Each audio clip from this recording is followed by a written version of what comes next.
Good afternoon. Welcome to the CSIS Brookings program on Taiwan under Tsai, a two-year review. I'm Richard Bush, co-director of the Brookings Center for East Asia Policy Studies and the holder of the Junfu and Cecilia Yengu Chair in Taiwan Studies. Bonnie Glazer, my friend and colleague to my left, is Senior Advisor for Asia at CSIS and Director of the China Power Project there. And we're very pleased to collaborate in bringing you today's program. The Tsai in our title is, of course, Taiwan's President Tsai Ing-wen. In January 2016, she won a convincing electoral victory, and just as convincing, her party, the Democratic Progressive Party, won an absolute majority in the Legislative Yuan. We're joined for today's moderated discussion by three prominent specialists on Taiwan. Shelley Rigger, who is the Brown Professor of Political Science at Davidson College and Assistant Dean for Educational Policy. Robert Wong, Senior Policy Advisor at Covington and Burling. And Ryan Haas, a David M. Rubenstein Fellow here in the Foreign Policy Program. Shelley will talk about politics in Taiwan. Bob will discuss the economy. Bonnie will address China's policy and behavior towards President Tsai in Taiwan, and Ryan will cover U.S.-Taiwan relations. To frame our discussion today, I would like to go back 2 years to May 20th, 2016, the day that President Tsai was sworn in, and remind us all of some things that she said in her inaugural address. Four issue areas stand out for me: foreign policy, China policy, domestic policies, and Taiwan's democracy. On foreign policy, she spoke of broadening Taiwan's participation in the international community as a good global citizen. And particularly important, in my view, was her pledge to, quote, deepen our relationship with friendly democracies, including the United States, Japan, and Europe, to advance multifaceted cooperation on the basis of shared values. On China, in my view, she sought through somewhat ambiguous language to address Beijing's demands that she accept the 1992 consensus on One China, and particularly the so-called core connotation that the territory of Taiwan was part of that One China. On the latter point, she said that her government would conduct cross-Strait relations quote, in accordance with the Republic of China Constitution, the act governing relations between the people of the Taiwan area and the mainland area, and other relevant legislation. And she said that the governing parties on the two sides of the Taiwan Strait, quote, must set aside the baggage of history and engage in positive dialogue for the benefit of the people on both sides of the straits.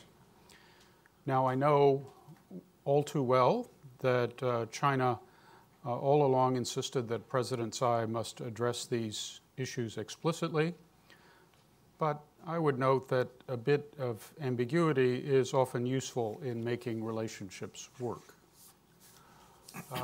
Although foreign and China policy are certainly important for President Tsai in Taiwan, and they were the subject of the most external scrutiny, it was clear 2 years ago that the principal focus of her presidency would be domestic politics. For, as she said, quote, the people elected a new president and a new government for one single expectation: solving problems, unquote. And among the problems to be addressed were sustaining Taiwan's economic competitiveness through innovation and reducing dependence on the China market, strengthening the social safety net, particularly by carrying out pension reform. Third, bringing about social fairness and justice. And here she specifically mentioned the projects of transitional justice and judicial reform. Related to these three issue areas was the effectiveness of Taiwan's democracy itself. She spoke of building, quote, a united democracy that is not hijacked by ideology, an efficient democracy that responds to the problems of society and economy, and a pragmatic democracy that takes care of the people. Quite a challenge. In the course of her speech, President Tsai mentioned two overlapping sectors that had particularly special political salience. One sector was young people who have not received their fair share of the benefits of economic growth, but who also were very important to her electoral victory. The other one was civil society, which has emerged as a key factor in the operation of Taiwan's democratic system. So that was President Tsai's inaugural vision. We're now 2 years out, and I'm going to ask my colleagues to join me in evaluating how she has done. And we'll start with Shelley. Shelley, how do you think President Tsai has done on her domestic policy agenda? Well, I think many people would say not very well, right? The ambitious promises that you just enumerated certainly are not, fully realized by any stretch of the imagination. On the other hand, though, one of the things that I think is admirable in some ways about that very vision is that it is a vision for long-term and sort of slowly unfolding policy changes. So none of the things that you listed were things that anybody thought could really be done overnight. And I would say that one of the, two of the sort of characteristics of Tsai's policymaking style so far are looking for, if not consensus, then at least broad support for policy changes before kind of moving forward with them. So we see Tsai sometimes frustrating her own supporters with the amount of research and coalition building and trying to kind of build momentum and legitimacy for policy changes, which gives her opponents sometimes the opportunity to be well mobilized against her position, but I think in her view, in the long run, is the right way to go about making big changes in policy. And then the second attribute of her approach is just moving relatively slowly and taking more deliberate steps. So while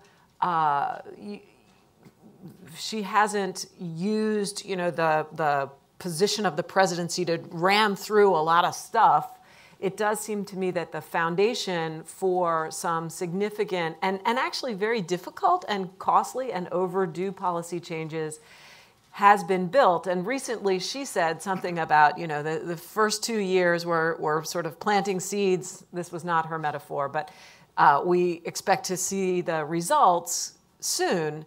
I think that's not just making excuses for a lack of outcomes in the first 2 years, but actually the way she thinks about policymaking.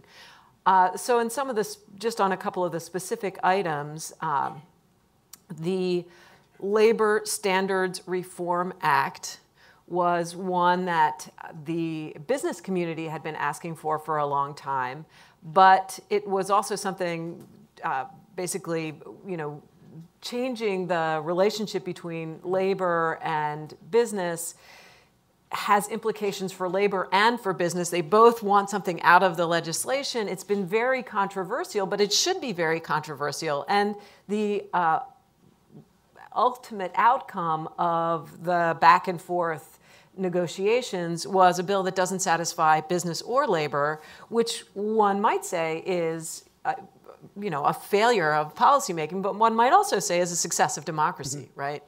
And so similarly, the pension reform work that she's been doing is very difficult. There is a built-in, a deeply entrenched constituency against pension reform, but there is also a profound economic and sort of fiscal necessity for pension reform. So again, trying to build support but eventually kind of pulling the trigger is probably the best way to go about it. So again, it's been highly controversial and slow in coming. Not all the parts of the pension reform bill are anywhere near realization. Nonetheless, there's progress there. So I think what we see is a lot of frustration with the pace of policymaking and the outcomes in some ways. And you see that reflected in poll numbers. But the real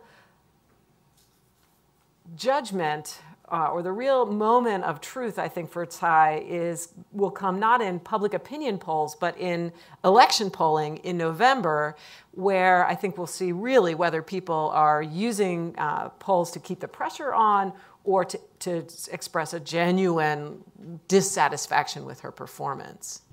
I want to come back to November and January 2020 in a minute, but I do want to touch on some groups in Taiwan society who absolutely do not want to be part of the consensus that you were talking about.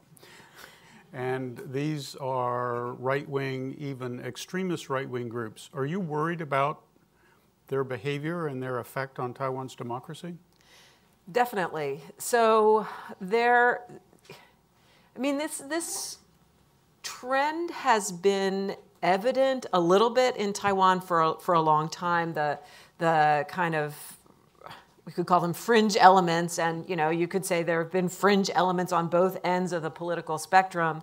But in the last couple of years, they have become much more kind of consolidated, organized, and mobilized, and also appear to have received an influx of cash from somewhere, which they are using to cause disruption way out of proportion to the number of people in Taiwan who actually support their cause.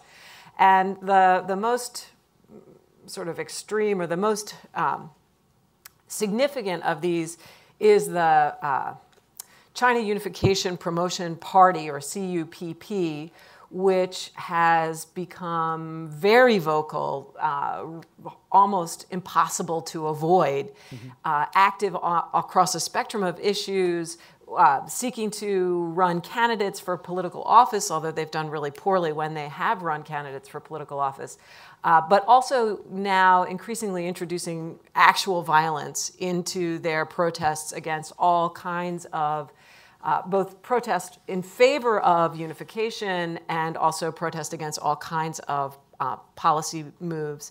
Then the other group that has kind of aligned itself a little bit with the CUPP is this group 800 Heroes, which exists to fight back against the pension reform plan, but has also allowed itself to become a force for disruption. And what's worrisome about that is just the way that these organizations intimidate other parts of civil society and put pressure on legislators to act in defensive ways that are really not, that don't reflect the true preferences or the proportional preferences in the society.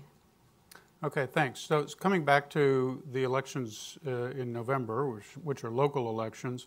What are the prospects for the various political parties in those contests? And what should people be looking for in the results? What's important and what's not important? So the big question, I think, or a big question is, what's the KMT's fate going forward? Because the KMT had a really bad year in 2016. Taiwan definitely needs a second major party, and in order to have a functioning democracy. So the question is, can the KMT recover? And I think the KMT, it really depends upon where you put your starting point, whether or not you think the KMT has recovered, right? If the starting point for recovery is being better off than they were in 2016, then the KMT is recovering. If the starting point for recovery is being better off than they were in 2012, then the KMT is actually still worse off than it was in 2012. And I think it needs to be back where it was during the Ma administration or during the first Ma term in order to really be a sort of robust and effective peer competitor in Taiwan politics to the DPP. So it's kind of brushed off the turn toward really non-mainstream positions, especially on cross-strait relations that were being pushed by Hong Xiu-ju, both during her brief time as a presidential candidate and then during her also brief time as party chair. You know, they've sort of reset back to the good old days with Wu Dun-yi as the party chair, saying the same basic things that Ma Ying-jeou always said about cross-strait relations and so on. But that is probably not enough to bring the KMT back to being fully competitive. So I think going into the November elections, if the KMT can hold on to the handful of county and city executive positions that they have and not lose more in the county and city council elections, that's probably a good outcome. The DPP is saying if we lose more than 2 or 3 executive or magistrate or mayoral seats, whatever you want to call them, that's a failure for us. So they're allowing a little, they're setting, both sides I would say are setting expectations low, right? The DPP says we could afford to lose a couple and still be fine. The KMT says, you know, we'd just like to hold on to what we've got and we'll be fine. So I think they're both trying not to, thank you, raise expectations too high. I think it's increasingly likely that the DPP will not lose 2 or 3, or certainly not more than that. And so the most interesting race now, and as of a few hours ago, really the most interesting race, has become the Taipei City mayoral election, where the DPP in the last go-round had kind of stood aside and allowed Ko Wen-je, an independent, to counter the KMT, mainly I think because the DPP thought it would be easier, it might be easier for him to win than for them to win, and they really, really, really didn't want the KMT to win. Well, then the question was, will the DPP again allow this independent to run unchallenged from the Green side? And they've decided no, and then today they picked their candidate, who is Pasuya Yao Wen-je. And so now there's a very interesting race in Taipei City. It's a 3-way race with a probably better KMT candidate, Ding Shouzhong, than the last time around. Ko Wen-je still has a fairly strong base of people who support him, especially young voters. And then this DPP candidate, Yao. So there is the possibility for a little bit of excitement in November.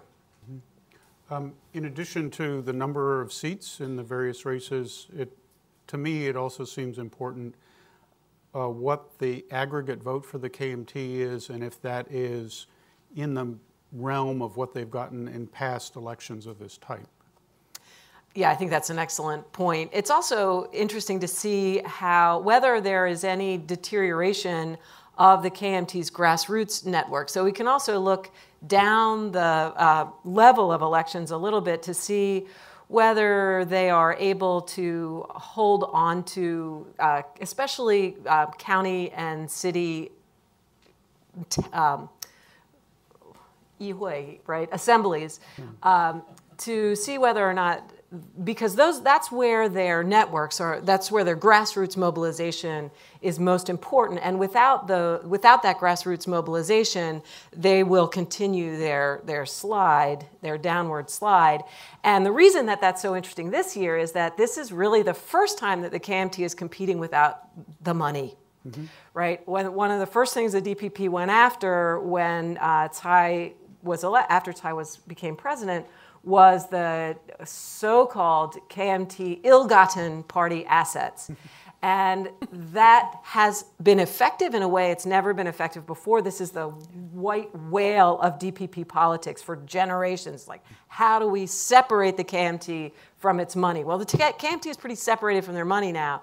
So the question is whether or not they needed that money in order to have any kind of political base at all. So you're absolutely right that we should also be looking at the the overall percentage of votes at different levels.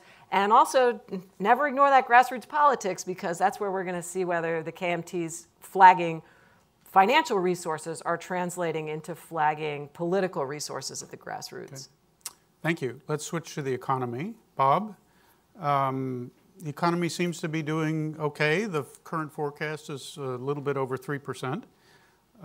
But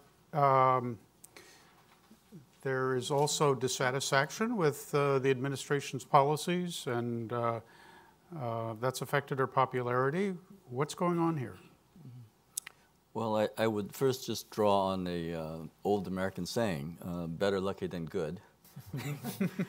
But I think to some extent that's true in this case, because Taiwan's been going through cycles, and globally there's a cycle that essentially is coming back in terms of, at least for the last couple of years, in terms of ICT production, demand, world global demand. So Taiwan's very much been part of that.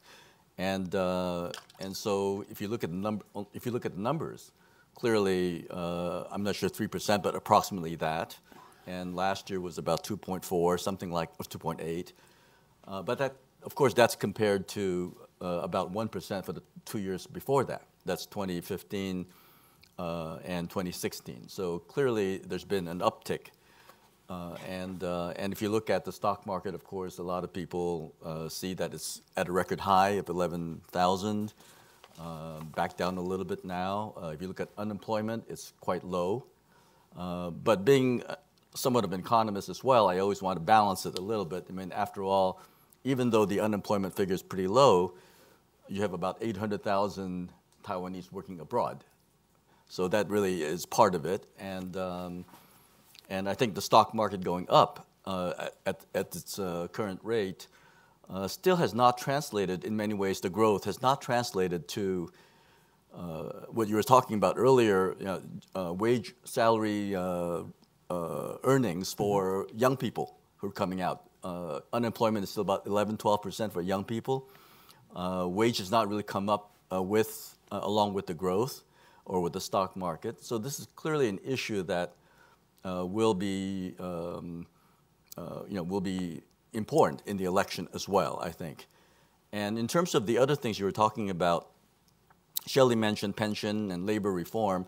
A lot of controversies around that. I think most people think that something had to be done about the pension system, the shipapa, the 18%. But yet doing it obviously alienated a lot of people who had to lose, who were affected by that.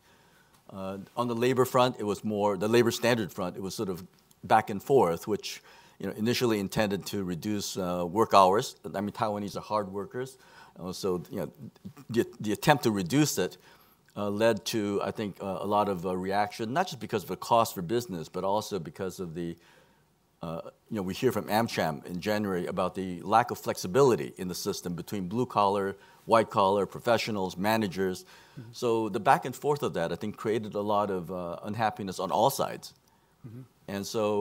And the last thing I would say is that, there's been a long-term concern about energy issues in Taiwan, especially given the DPP's stated goal of moving towards no nuclear plants by 2025, et cetera. But that is not the immediate issue. When in August, when this was exacerbated by the blackout in August, which sort of affected some 6 million or more people, households. I mean, households and businesses for about 5 hours, and that created a lot of questions about whether the Taiwan administration was able to manage this issue. Not so much the long-term part of it, but more the short-term part of it. And so that was followed, of course, by the resignation of the economic minister, the CPC chairman, and eventually in September by Ing-wen himself.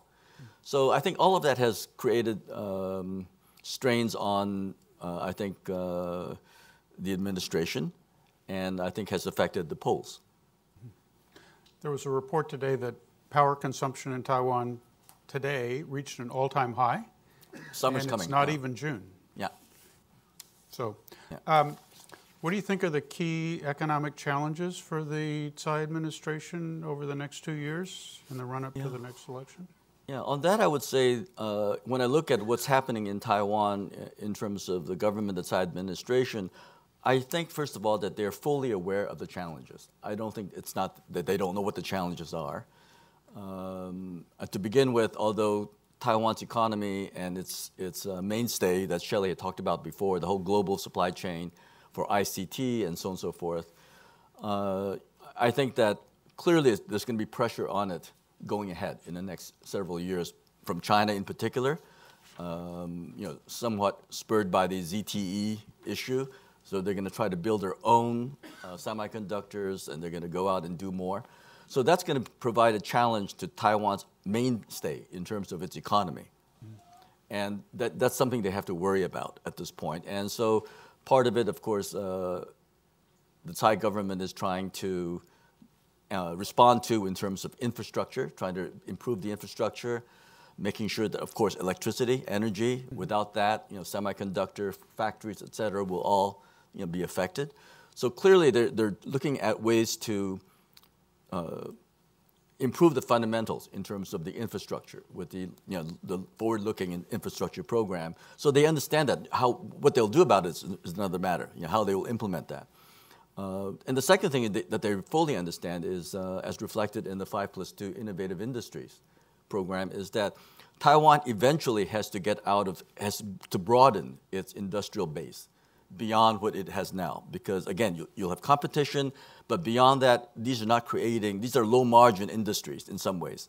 And you're not going to be able to increase the wages of the young people or of others, good jobs and whatnot, unless you begin to develop other industries.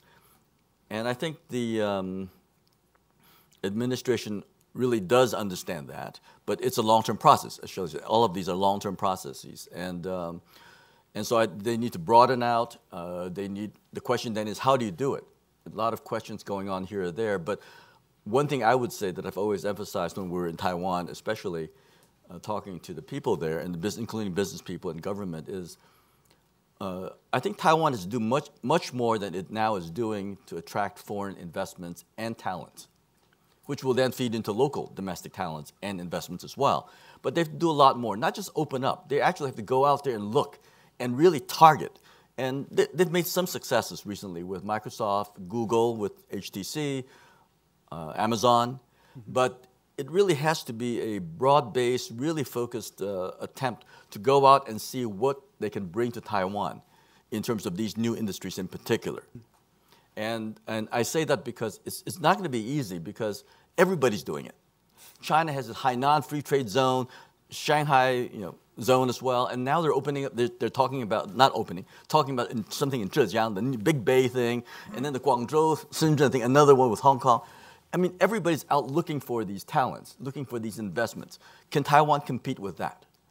No, not just stand still, but they've got to compete with that and anticipate that there will be these challenges. And why would people want to choose Taiwan unless Taiwan offers really, really strong incentives, regulatory reform, barriers putting down, really something dramatic along those fronts. Okay, good. Bonnie, let's turn to what China's doing.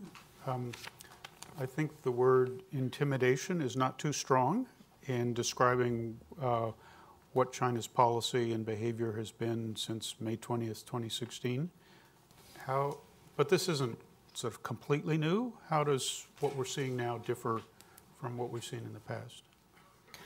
Well, if we look at the beginning of Tsai Ing-wen's administration, there was about a 6-month period where certainly the cross-strait relationship was not moving forward, and it was almost came to a halt. But we didn't see all that much deterioration. I had the sense that there were some back-channel discussions, that there were signals that were being sent by both sides. And even though we did not hear the Chinese say that the policy was 听其言观其行, or listen to her words and watch her deeds, that's essentially what it was. And the only real pressure I think we saw at that time was the curtailing of the tourist groups that had been going to Taiwan. And that started while President Ma was president, of course. And I think it got worse. But what we really saw, I think, in 2017, and of course this year is a ratcheting up of this pressure. In some ways, continuing things they've done in the past, but accelerating it, and then pressure in new areas. So an example of course, continuing pressure is the taking away of diplomatic allies. We have seen that with prior presidents of Taiwan. We saw that even when Tsai Ing-wen was first elected. There was the Gambia, which had broken relations with Taiwan earlier, and then Beijing chose the moment. We happened to be at the Guotaiban on the day that was announced. I'm sure you do. And so since then, of course, we have seen 4 more since President Tsai actually assumed the presidency, which with Burkina Faso just being the latest. And very explicitly, Foreign Minister and State Councilor now Wang Yi saying, we now encourage these Taiwan's diplomatic allies to establish relations with the PRC. And that's new. That's not something they had done in the past. On, of course, the WHA, we saw that finessed in 2016, the World Health Assembly, but Taiwan was unable to send a delegation, not invited, in 2017 and 2018. And we've seen other instances of real ratcheting up of pressure on the name that Taiwan uses in various organizations. There was the Kimberley process in Australia, where the Taiwan delegation actually was forced to leave.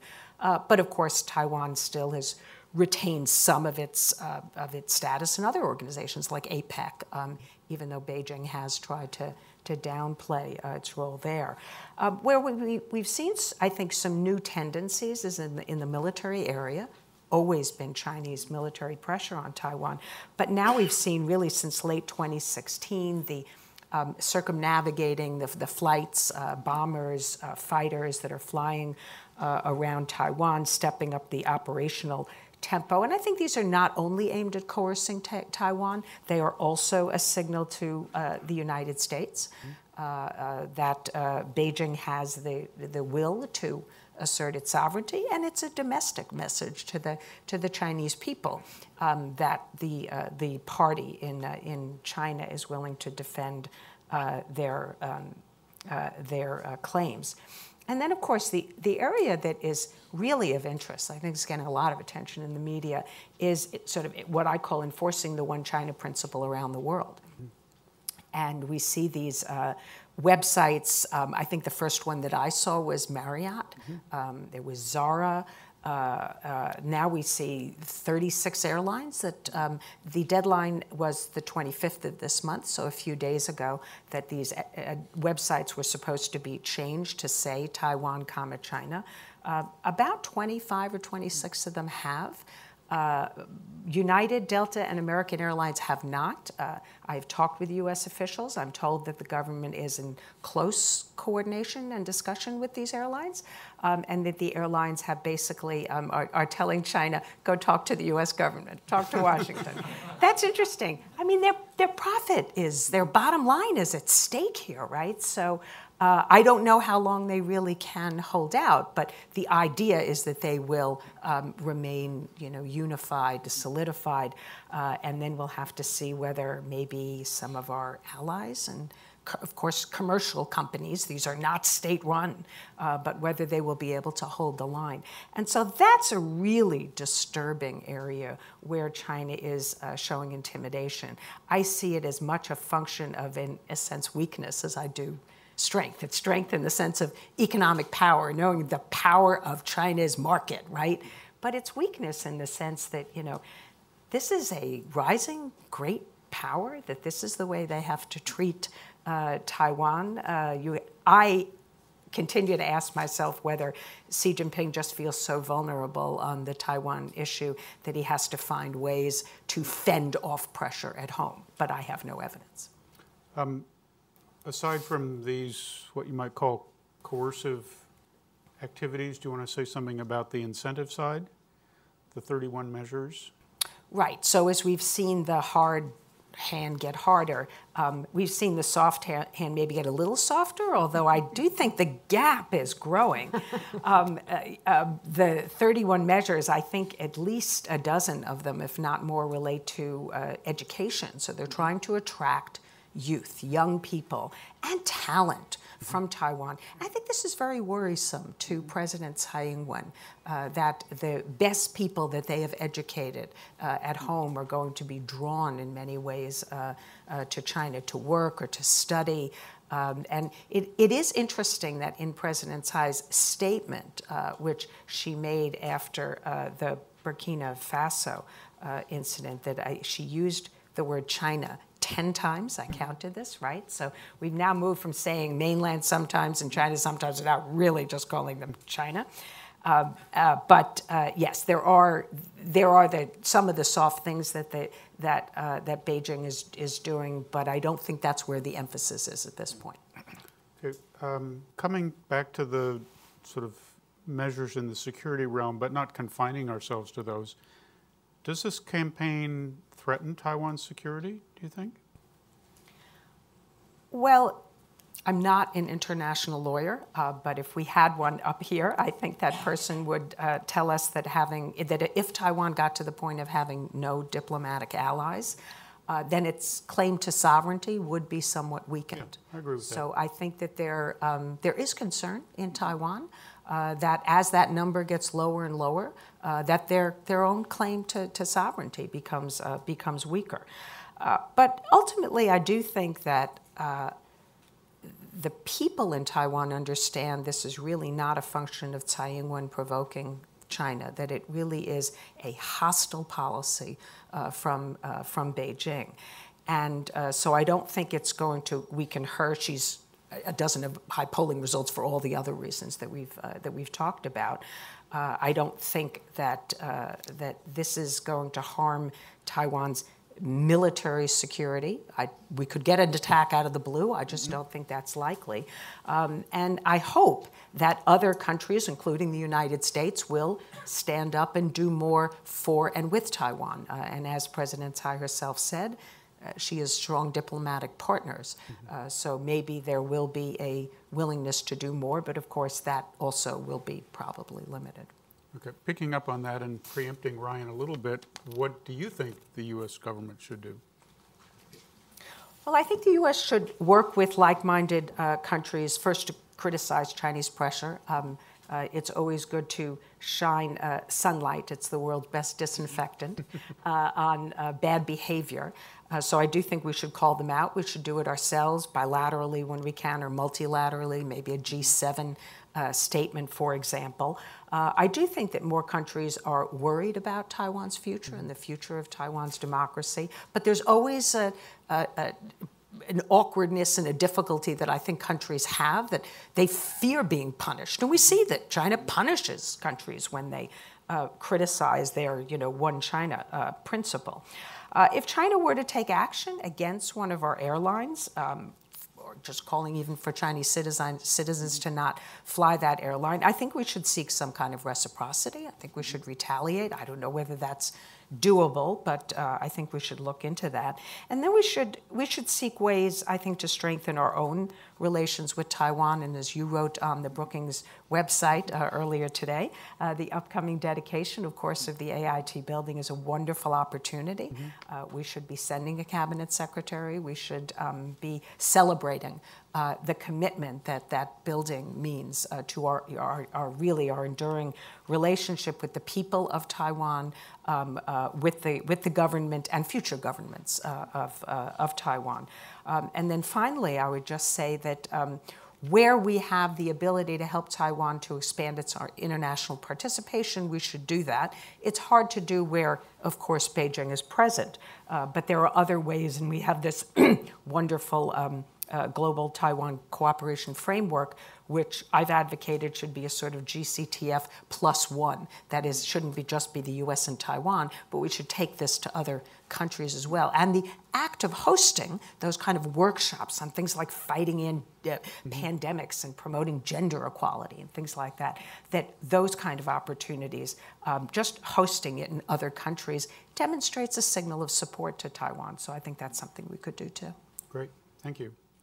Ryan, you sort of were in charge of executing, along with others, our policy towards Taiwan. Tell us a little bit about how sort of China intruded into that process. Well, first of all, let me just say thank you to Bonnie for doing some of the lifting for me and answering the question about how the United States should be dealing with... you will answer it differently, and I welcome to hear your views. I just wanted to say one thing at the outset, which is that it's a real honor for me to be with this group here on the stage, but also to be with so many friends in the audience. I've learned a lot from many of the people in this room. And I will offer a perspective, but I certainly welcome others during the Q&A to add to or amend to what I'm about to say. My impression, to get to your question, Richard, is that U.S. policy towards Taiwan consistently has flowed from two sources. The first is what I would call the sacred text, the One China policy based upon the Taiwan Relations Act and the 3 U.S.-China joint communiques.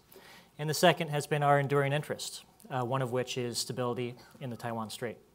So that's been the basis of our policy dating back decades. There also has been a very deliberate effort, dating back decades, to treat Taiwan as a valued partner and not as a chip to play or a tool to use in dealing with the mainland. That's not how friends treat friends. And Taiwan, by any measure, is a good friend of the United States. Whether it's on issues of values, Taiwan is a democracy that's flourishing in a tough neighborhood. Economically, Taiwan is our 10th largest trading partner, 7th largest source or export market for agricultural goods. It's on par with India, Saudi Arabia, Brazil in terms of the market that it presents for U.S. exporters. That's significant. In terms of global challenges, every time the United States confronts a challenge, Taiwan stands with us. In Iraq, Taiwan stood up. In dealing with ISIL, Taiwan stood up. In dealing with North Korea, Taiwan has been a great partner. In fighting the outbreak of Ebola in Africa, Taiwan was with us. The list is long, but the point is simple, that when the United States has a need, Taiwan is an able responder.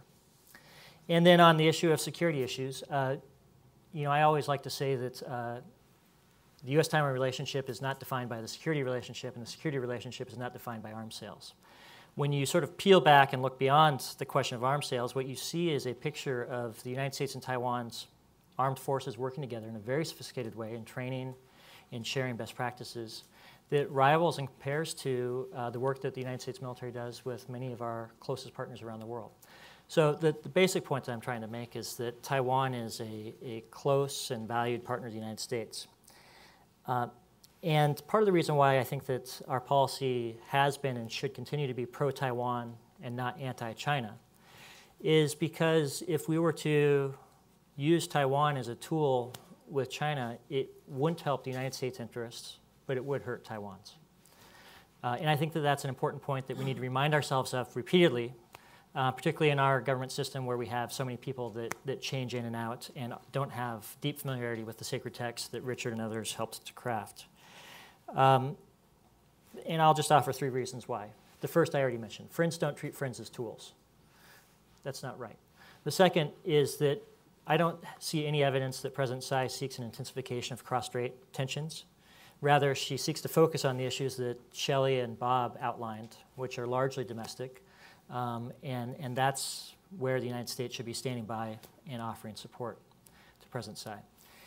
And then the third is that I don't see any evidence, and I haven't seen any evidence, that if the United States were to go down the path of using Taiwan as a tool for influencing Beijing, that it would lead to the outcome we seek. In other words, that it would lead Beijing to become more moderate on issues that we care about or more sensitive to the interests of people in Taiwan. To the contrary, I think that if Beijing perceives that the United States is going down that path, it will create the very outcome that our strategy is designed to prevent. And so, in short, that's my experience of how we've approached the issue. With that final guidance in mind, where should the United States focus its effort in the sort of near-term future? What are the potential areas for growth in the relationship? Yeah.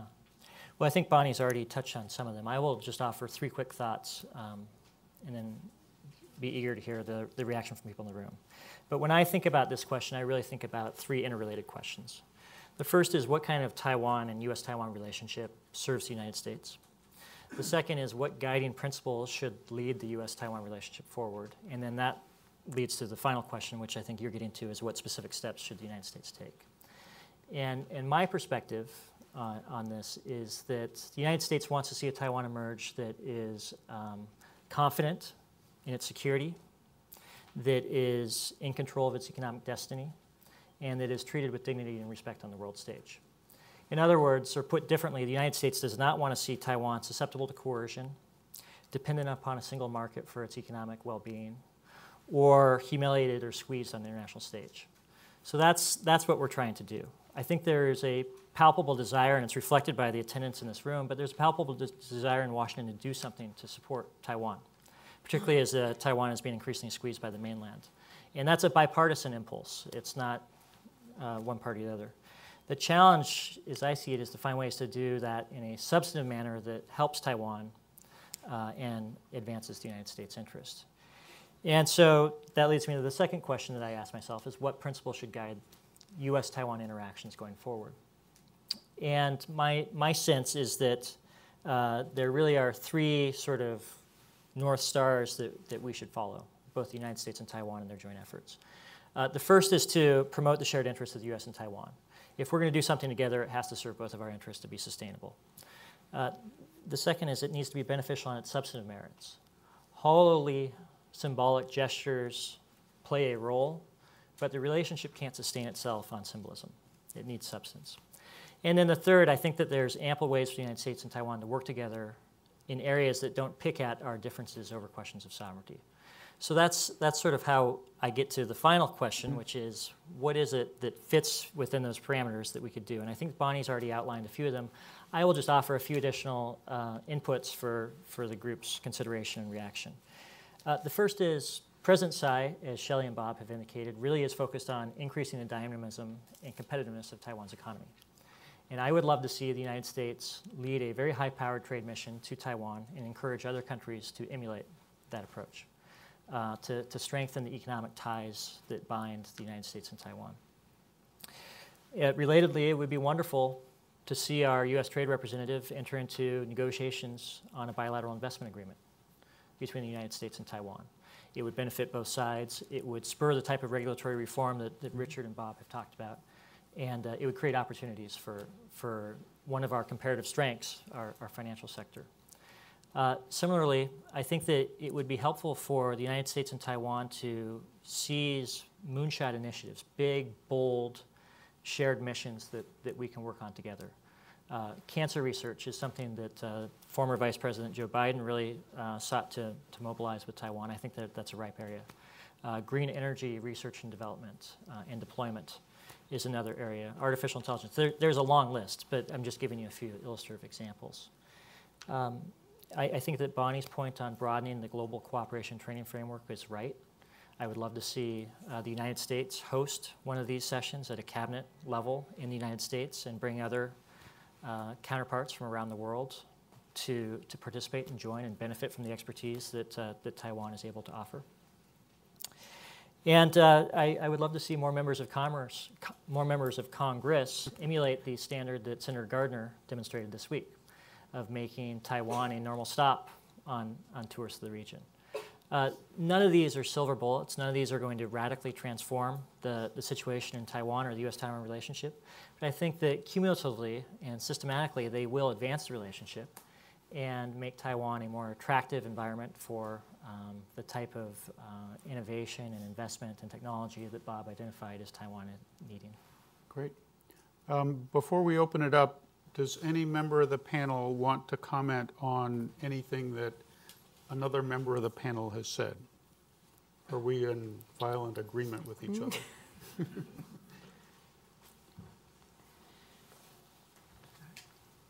Okay. At this point, I'd like to turn the chairing responsibilities over to my co-convener, Bonnie, and she will sort of moderate the Q&A from the audience. Okay. So first, I want to thank Richard and Brookings. It's always a pleasure to collaborate on events, especially related to Taiwan.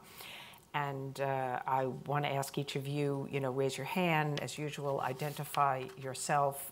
Please do ask a question. Make it short. If you want to direct it to anybody in particular, please do so. If not, we'll just choose among ourselves, and you can feel free to direct questions to Richard as well. Okay, so who wants to start?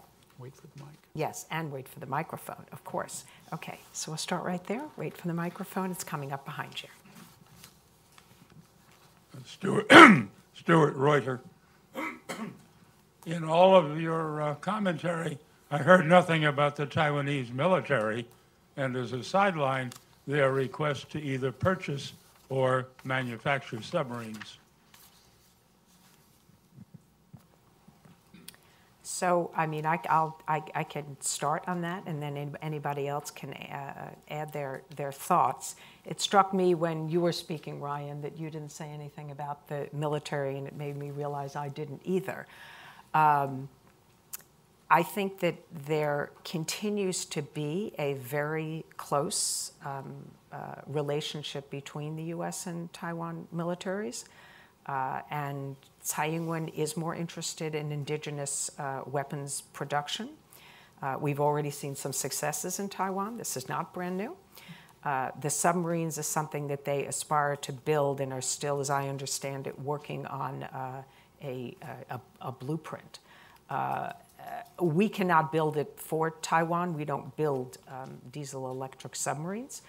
There is a possibility of countries who build them, but that becomes politically complicated. So I think we have already seen an initial grant from the State Department, which is, I think, an initial license.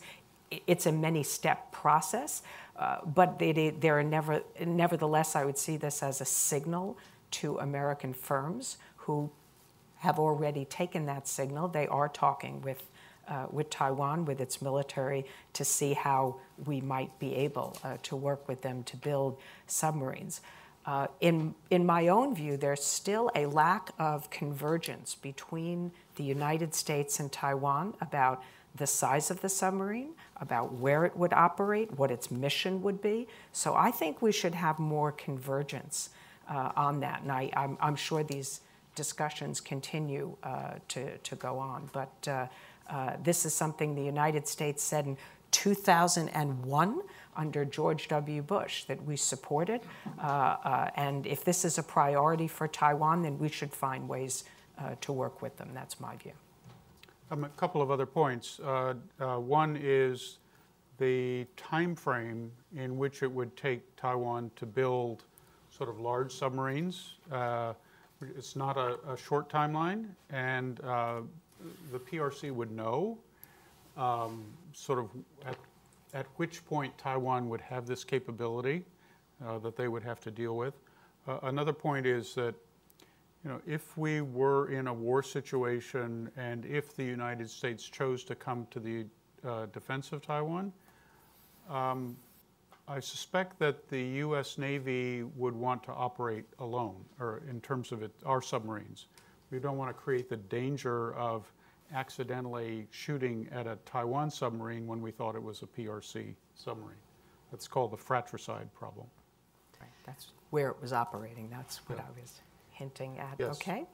Can I say a little something about the military issue? Because I think this is actually one of the things that has really changed a lot under Tsai Ing-wen is the, so rightly or wrongly, and I think it was a little rightly and a little wrongly, during the Ma Ying-jeou era, there was a perception that Taiwan was really not acknowledging or even taking on board the magnitude of the military and security threats that it was facing.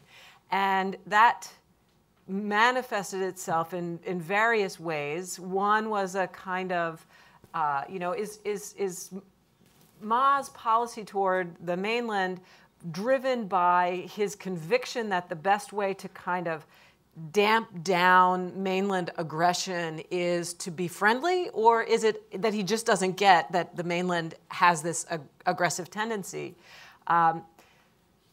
And also, we saw it manifested in, and this is not just under Ma Ying-jeou, but going back many years, the kind of frequent comments among Americans in the policy world about the lack of resolve in Taiwan. That, you know, the Taiwanese, they'll fight to the last American, that kind of mentality. I think we've probably all heard somebody say that at one time or another.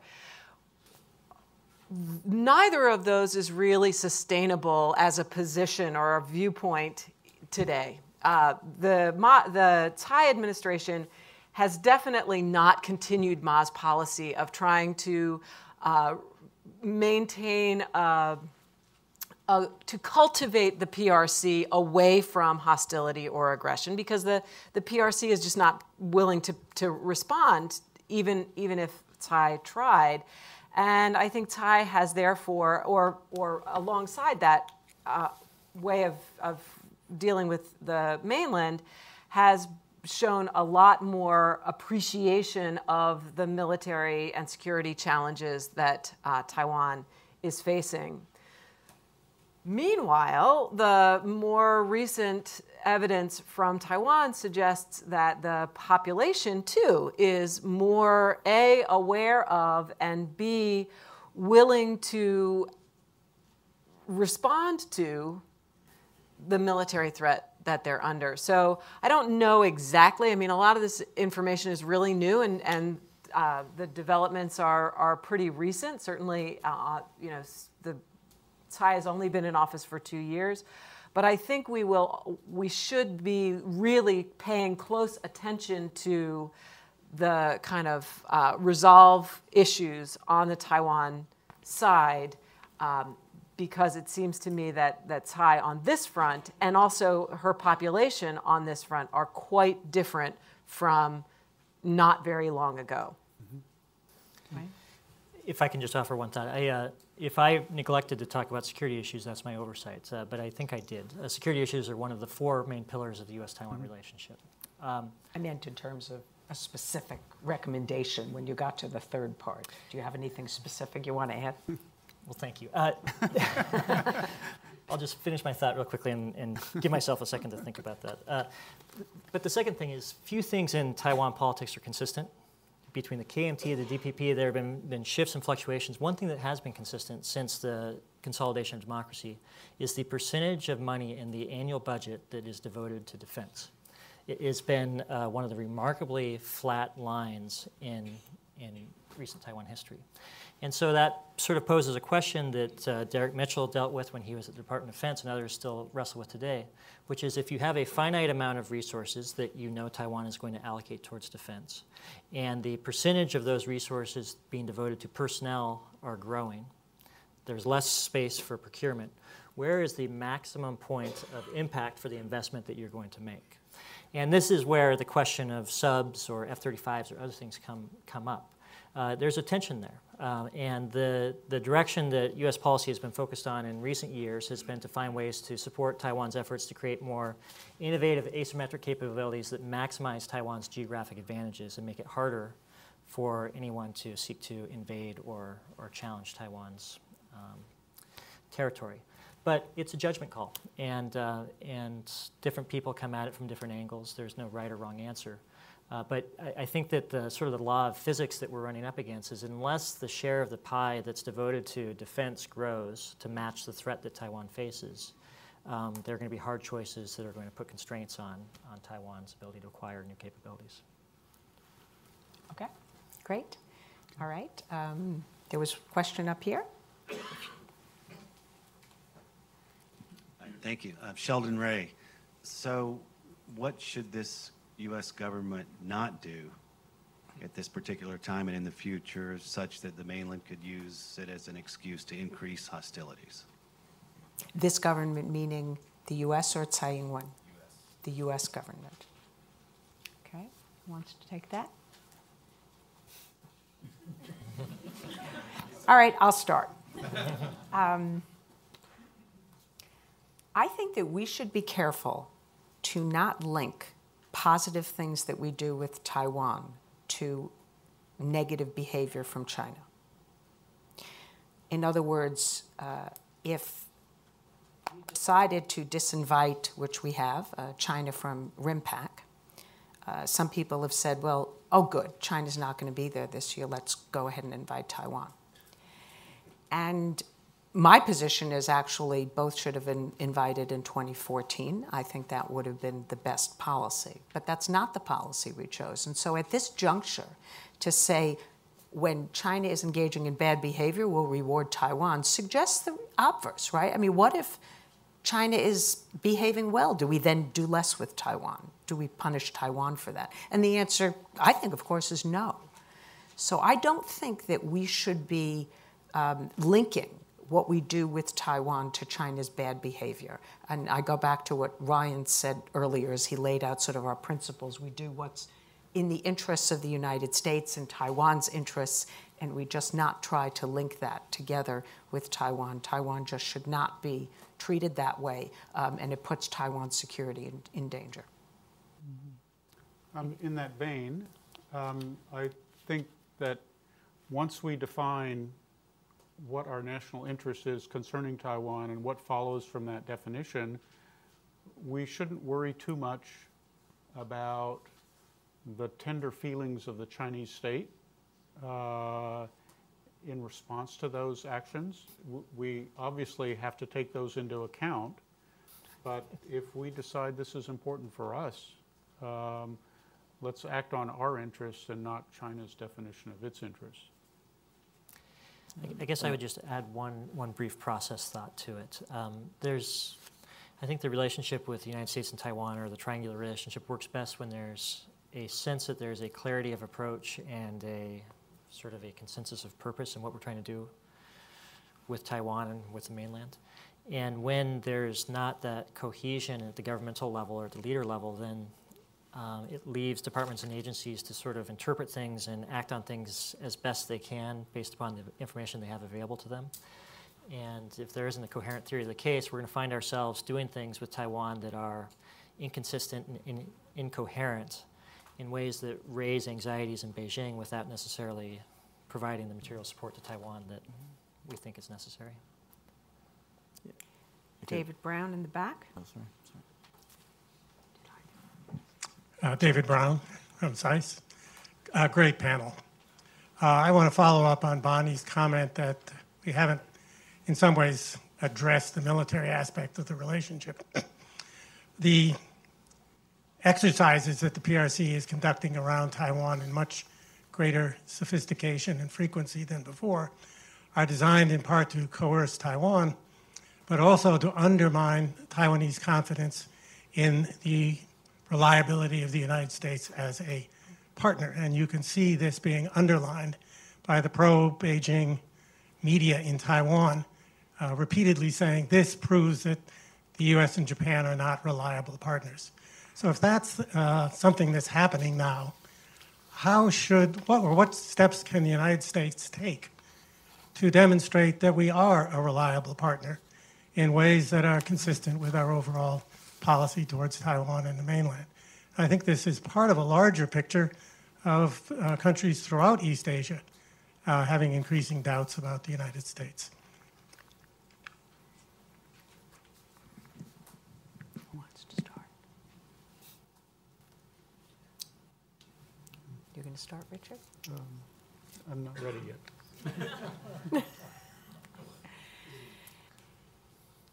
It's very difficult, I think, to strike the balance between the things that we do that are under the radar, that are very important in our security relationship with Taiwan, and then doing things that are visible, that provide that reassurance to the people of Taiwan, and also signal, frankly, the public in the United States that Taiwan is an important partner for us. And so I think that there are more things that we can do. It has been some time since a U.S. official has given a comprehensive speech on Taiwan, why Taiwan is important to us. In the security realm, sometimes these speeches contain important references. And I remember when Susan Thornton spoke here when she was Deputy Assistant Secretary, I believe, and she talked about the number of military engagements and exchanges that we have per year with Taiwan. And I think many of us looked at that number. I can't remember what it is off the top of my head, do you? Thousands, definitely thousands. And we all were like, wow, that's a lot. And even small things like that, I think, are important. We had a few deputy assistant secretaries who went to Taiwan. One was notably, of course, in charge of our Indo-Pacific policy. And so that individual, Alex Wang, was not just in Taiwan to talk about U.S.-Taiwan relations, but to talk about our overall Indo-Pacific policy and what Taiwan is doing in the region, and how our interests might converge. So I think that there are more things that we can do that are visible, but I do think that we should be careful when we think about what are those things that we're going to do, that we have to make sure that the benefit of doing something outweighs what the cost might be. And there are some things that we might do that maybe, China would not punish us, but they'd punish Taiwan. And so at the end of the day, might not really bring security benefits to Taiwan. I personally think that what goes on behind the radar, under the radar, is even more important, whether it's the joint discussions, the joint planning, the discussions about weapons procurement, maybe even some kind of joint training opportunities. I think that those are the kinds of things that are very important for Taiwan. Yeah, so Yes. Let me just add to that. I've been struggling thinking about this issue. The question of whether we can do something that is pro-Taiwan and not anti-China. Ideally, hopefully that's the case. But at the same time, I find that if we only do that in response to you, there'll be very little things that we could do, especially in terms of China's goals vis-a-vis Taiwan, which is reunification and forcefully or not. So the question is, how many things can we actually do that actually would fit this particular definition? And I'm struggling to think of that because of China's goals and China's intent with regard to Taiwan. And so I remember so many times when I was serving in Beijing, announcement of arms sales, which is we have to do under TRA. I have to be called to the foreign ministry at 3 in the morning to be lectured on because this is anti-China. So, I mean, I don't know how many things there are that the Chinese can define as being anti-China that I think we ought to do, but if we were to really try to thread the line, I wonder if there's anything we would be doing, except maybe dance troupes or cultural affairs, or people to people, or trade, or some not modified trade, but nothing too serious. Or BIA, for example. I've talked to some Chinese who've said, that's not really allowable because it's almost verging towards some recognition of, it's not a BIT, but it's a BIA, and they've come at me with this is anti-China. So I don't know. I struggle with that all the time, trying to figure out just what it is that we have to do. Or do we really have to be too sensitive to that, I guess. I would lean maybe towards the other side, but still, I'd rather have the ideal way. Going down the path, not antagonizing anybody, but still protecting Taiwan's interests and its values. I don't know. It's hard. Well, I can think of a couple that might satisfy you. Good. One is when we're thinking about trade policy to remember that Taiwan is actually one of our friends, along with many other countries that are also our friends, and to refrain from gratuitously punishing them on trade, while at the same time actually exempting certain not-so-friendly entities from the same kinds of consequences. Right. So, for example, I don't know why Taiwan wasn't offered the opportunity, I guess, to get a waiver on steel tariffs. Yeah. But it absolutely should have been. And I don't think that it would be anti-China necessarily to do that. And then the other thing, that's perhaps even less controversial would be for a U.S. official to speak very forcefully and clearly and unequivocally about the importance to the United States of democracy. Taiwan is once again, warming up toward an election. We need to remind ourselves. I think I am not, as an American citizen out in the hinterland reading the newspaper, but not necessarily being in the middle of everything every day, I'm not sure where U.S. policy stands on the value of human rights and democracy promotion as a part of U.S. diplomacy. I'm not sure where U.S. diplomacy stands itself. So, that's also something we could do, is to remind ourselves, as well as Taiwan and the rest of the world, that we do actually still value democracy, and that as a democracy, Taiwan has a special hold on our friendship. Well, there. Go Please, ahead. no, please. What I would like to see, and I don't need to know that it's happening, is that a very senior official in the United States, whether it's the President or the Secretary of State or the Secretary of Defense, say to their counterpart in China, we are not trying to change the status quo. Taiwan is not trying to change the status quo. You are trying to change the status quo. And that is hurting U.S.-China relations. It's hurting support in the United States for U.S.-China relations. It is not helping you at all with improving, with advancing your goal vis-a-vis Taiwan. So please sort of reconsider the coercive and in-your-face things that you're doing. We'll be watching. I don't need to know that this is happening. I would just like it to happen. Okay, another question. Okay. Susan back there. Right back there.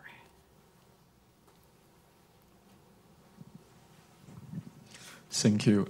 I came here for study international relations. Can you identify yourself? Yeah, I'm Alfred from NYU IR department, and I was also serving in Taiwanese military 1 year as a reserve military officer. To be honest, I have to say I'm highly concerned about our security situation right now, even though I'm happy to see more and more military cooperation from last year from the U.S. government and U.S. Congress, but it's also risky because we are putting more our egg into the same basket, and it's also risky because I told you my question first because I want to know what kind of role, even though you gave me giving us so many kind suggestions about how to help in Taiwan, but actually as a reserve military officer, I want to know what kind of role of the United States will play in the foreseeable future under an actual conflict with China situation. Because let me elaborate. Because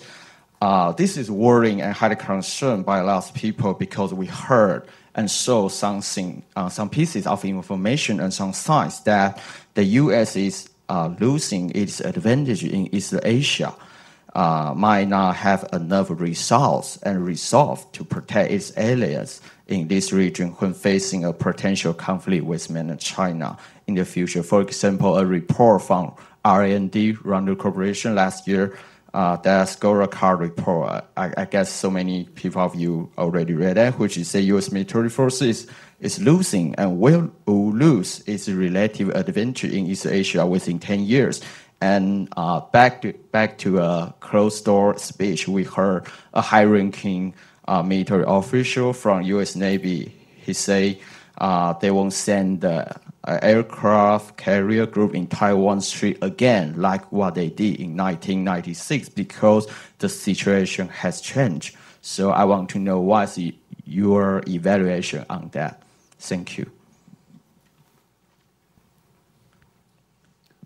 Let me say, first of all, while others are thinking, I think it is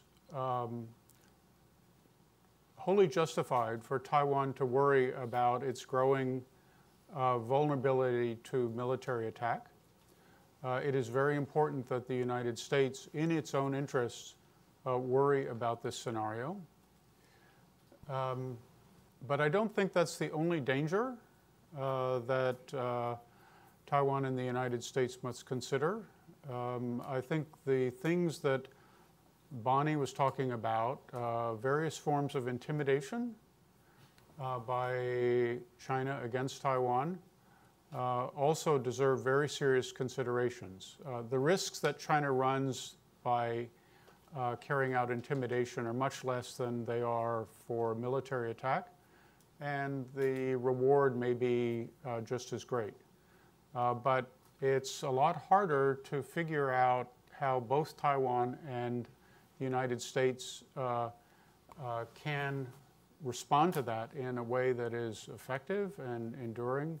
I think we both need to do a lot more work on that area. So I would support what Richard has said, that the risks in peacetime are really growing, that China is staying below the threshold that would actually provoke a military response from the United States and taking actions where the toolbox we have isn't really well suited to handle and respond effectively to some of the intimidation, and dealing with the growing pressure on Taiwan's international participation and these kinds of things are really very, very challenging. You know, the United States can try to talk to Taiwan's remaining allies, but at the end of the day, they can make a decision to switch their diplomatic allegiance. And so I really think that's where the challenges are. That said, the military balance as it's changing is important. The perception is particularly important. I mean, the Chinese could miscalculate. They could think that the U.S. would not come to Taiwan's defense if we are sending the wrong signals. Or they could think that Taiwan won't fight to defend itself. And that's another area where Taiwan has to send the right signals. So we want Xi Jinping to wake up every day and say, today is not the day that I'm going to attack Taiwan, because I don't know what the United States or Taiwan is going to do. The main concern for the United States is that we have to maintain military access and the ability to maneuver operationally within the region in order to provide defense, whether it's to Taiwan or Japan or any partner if we choose to do that. And this is definitely a growing challenge. China is physically in the region. That's where it resides. And the United States only has so much military power that it's deployed in the region. So we actually have to flow forces from, not just from Japan, but from Guam and from Hawaii. There's long been a sort of conventional wisdom that, you know, it would take the U.S. 2 weeks to get there. My guess is it would be longer, but I don't know. So Taiwan has to have the capability to defend itself for a significant period of time. But one thing I can tell you, that there's a lot of people who think very hard about those questions. These are not things that are being swept under the rug. And I think, as Ryan mentioned earlier, that development of asymmetrical capabilities, spending more money on defense, spending that money wisely, that's all important. But that's something, you know, Taiwan has to pull its share as well. Yeah, and if I could just add one thought, Alfred, I think that embedded in your question is a very important point that's worth drawing out, which is that what happens in the United States' approach to Taiwan doesn't just affect Taiwan, it affects perceptions of global standing, America's global standing, America's global resolve, and America's commitment to stand by its partners and friends. And so I think that you raised a very important point, and I think it's critical that the United States stand firmly with Taiwan, do as much as it can to strengthen Taiwan and improve its ability to attract the type of talent and resources that are needed to make Taiwan continue to be a thriving society in a tough neighborhood. Okay. All right. Over here in the blue shirt, that's you. Hello, my name is Grace McSwain. I'm at Boston University studying international relations. Ms. Glazer, you were talking earlier about how allies of Taiwan have been switching their diplomatic allegiance to China amid pressure from China. In the past month, Burkina Faso and the Dominican Republic have also switched their allegiance. So my question to you is, how can Taiwan maintain its engagement with the world while also combating Chinese pressure to isolate the nation? I've written several reports you can find on my website on things that, that Taiwan can do.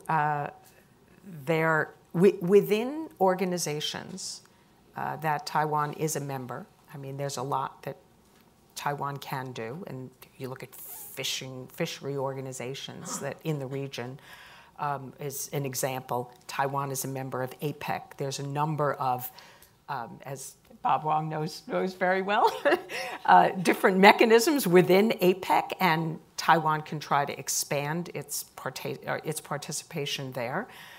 The most difficult thing is UN-affiliated organizations, particularly those that require sovereignty for even membership or don't even have observership as within their charter.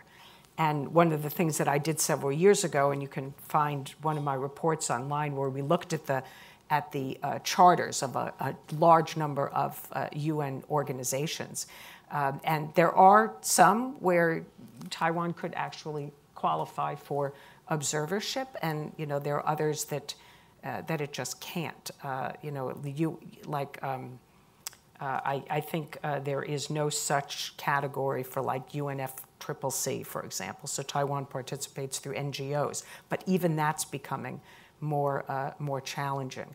I think that Tsai Ing-wen herself has the view that they should try their best to keep hold of and build relations with their remaining diplomatic allies. But that said, she also believes that Taiwan shouldn't be playing the game of dollar diplomacy. That ultimately, if China is going to offer an enormous amount of money to a country, and by the way, officials from these countries go back to Taiwan and say, Beijing is offering us this much, can you offer us more? And Taiwan's resources are going to be limited. And I would urge those countries to think about the quality of what they're being offered, not just the quantity. I mean, Taiwan has been an enormously good partner for these countries. But I do think that we should, where possible, Taiwan should strengthen its relations with its partners to contribute to the international community that may not be within international organizations. And Ryan did a lot of this when he was at the NSC, and you mentioned working with them in Africa, fighting Ebola. There's a lot of opportunities. There's certainly there's a limit, but there's more that we can do. Is there anything anybody else would like to add? No? I guess I would just add, if the sole measure of Taiwan's international space is the number of diplomatic allies it has, it's playing Beijing's game, and it's going to lose. Yeah. If the measure is the dignity and respect that Taiwan enjoys on the international stage, it has ample ways that it can use its comparative advantages to earn and enjoy respect from others. And I think that we've talked about several of those instances in which Taiwan has stepped forward in a very material way to change society's trajectories. In Syria, in Iraq, in the case of Ebola and others, Taiwan has made fundamental contributions that have changed for the better. And those are the types of areas where Taiwan can play its game, and it's very hard for Beijing to provide obstruction. Okay, sitting right there. Thank you. I'm Steve Winters, independent consultant. Of course, Taiwan, for some time now, the government has come up with this concept of a unique Taiwanese development and identity, which distinguishes them from the Chinese on the mainland. And clearly this is very important to them. But at the same time, from the mainland over the past several years, and especially in the last couple of years, there's been a tremendous push to create an identity of overseas Chinese as some kind of unity outside of China. And the Taiwanese have seen this as an attempt to say, no, you aren't Taiwanese, you're just part of the overseas Chinese international community, and China, Beijing is trying to unify that community and so forth and so on. In fact, create probably what you were referring to earlier, impetus in that community for reunification with the mainland. So this has gotten to the point now that the Chinese government is even refusing to recognize overseas passports or nationality that's been given to Chinese citizens, claiming you can't just simply renounce your Chinese citizenship without going through complicated procedures. So, for example, somebody coming from Canada might actually have to use the overseas Chinese ethnic identification card to travel to the mainland as opposed to their Canadian passport. So the point is, what can the U.S. do to push back against this obvious violation of international norms in terms of nationalities, passports, and transportation? Because that certainly would be a great help to Taiwan.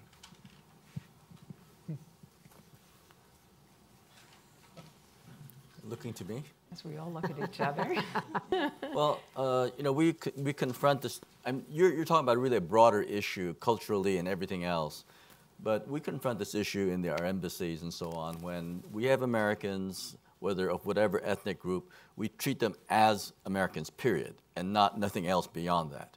And so sometimes the Chinese will do certain things that I think would try to infringe on that. Sometimes, for example, although sometimes it's the fault of the citizen himself or herself.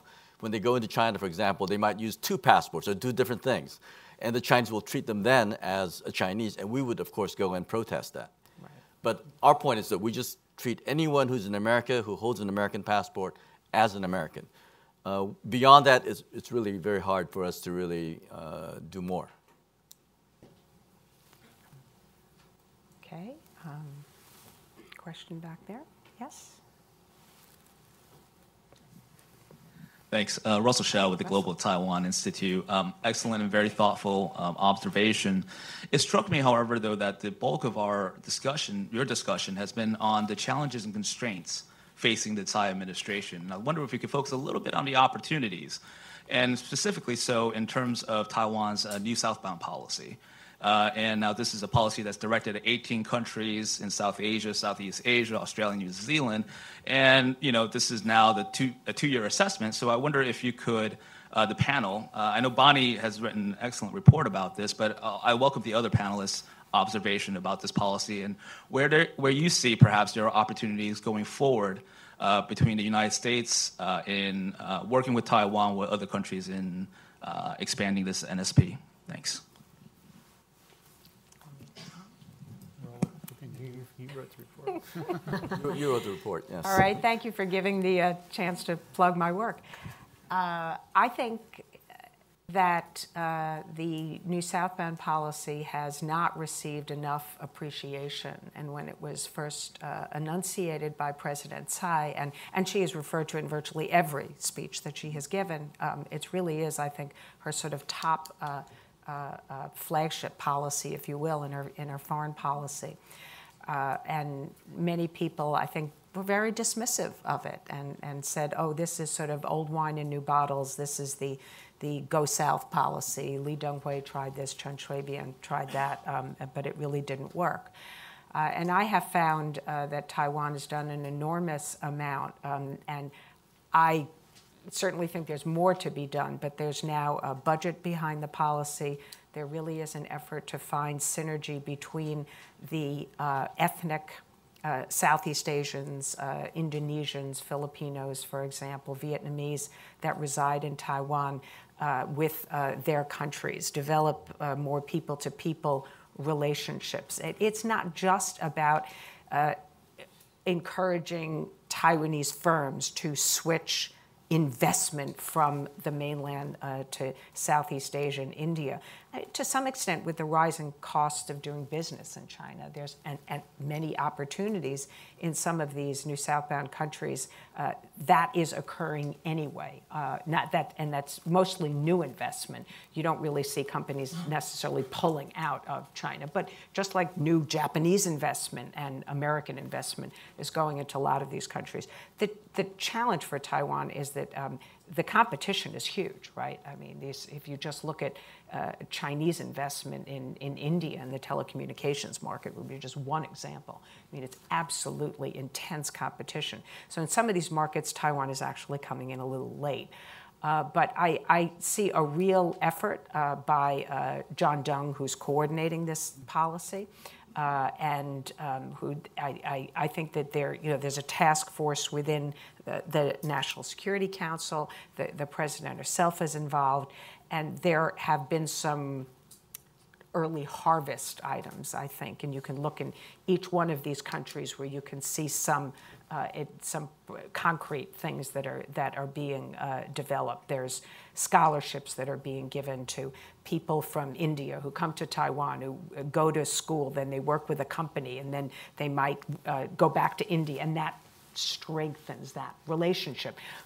But it's a lot of little pieces that I think add up. It's really hard to find sort of one big thing and say, what a huge accomplishment that is. And so that's why the report is long.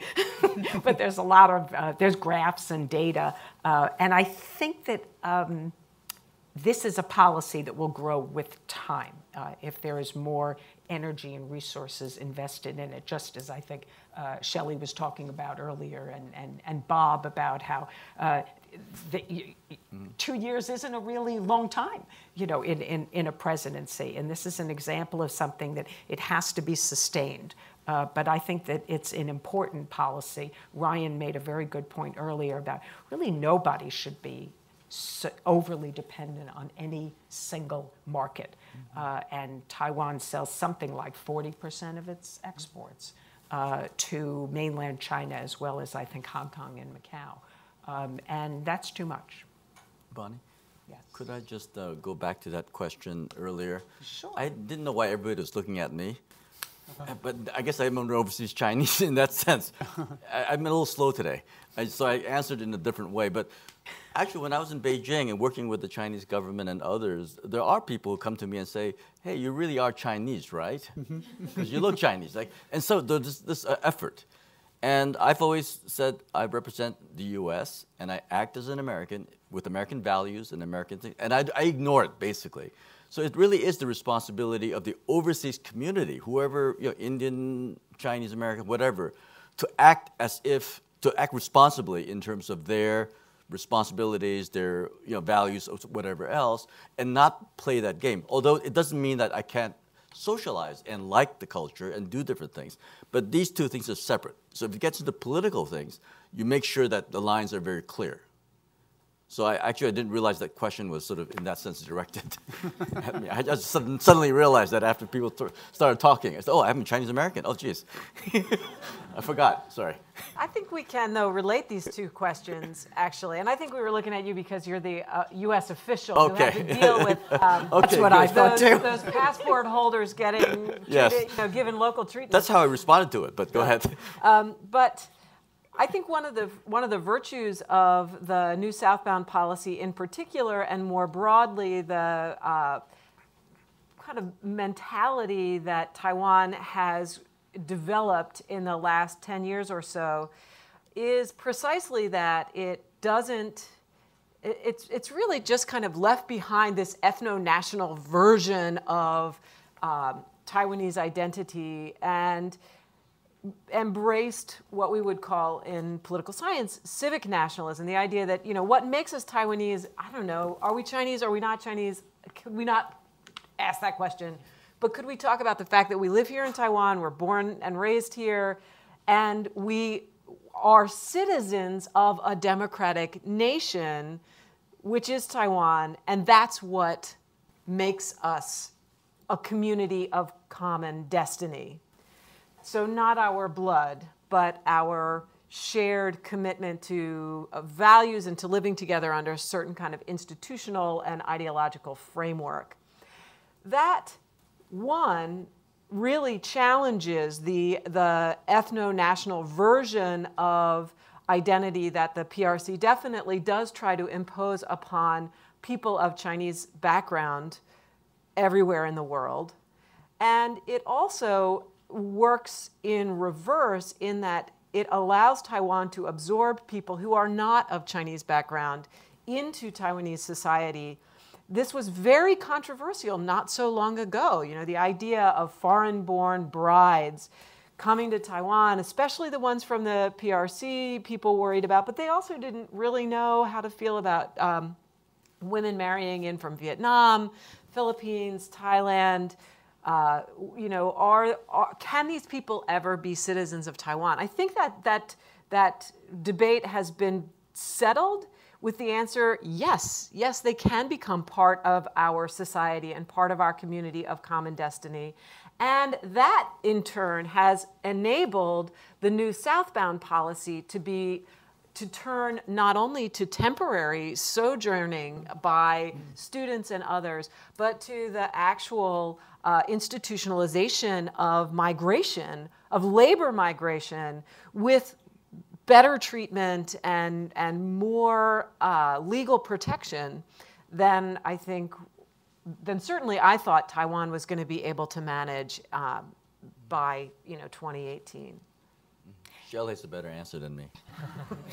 At the end of the day, it remains a question mark as to whether I think the longer strategic objective of the new southbound policy can be achieved, and that is really deepening Taiwan's integration in the region. And at what levels it will be able to do that. Will it just be people to people? Will it be businesses?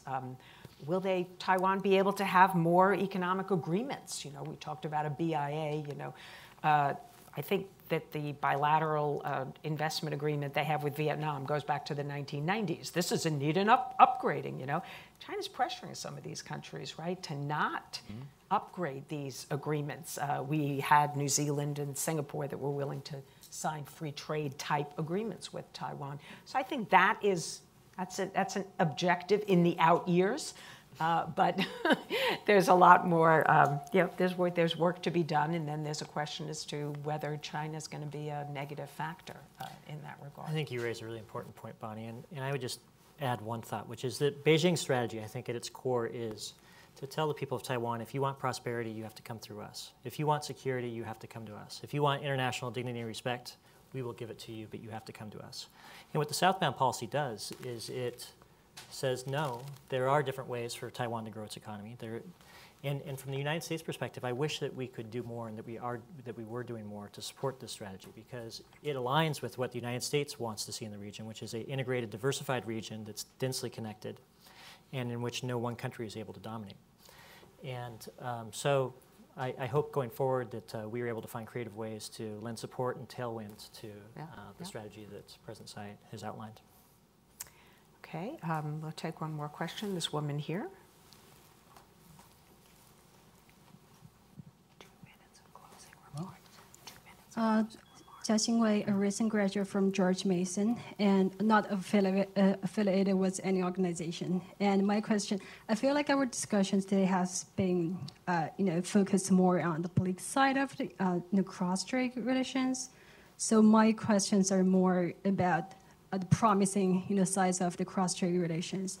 So do you see any promising aspects, for the cross-strait relations?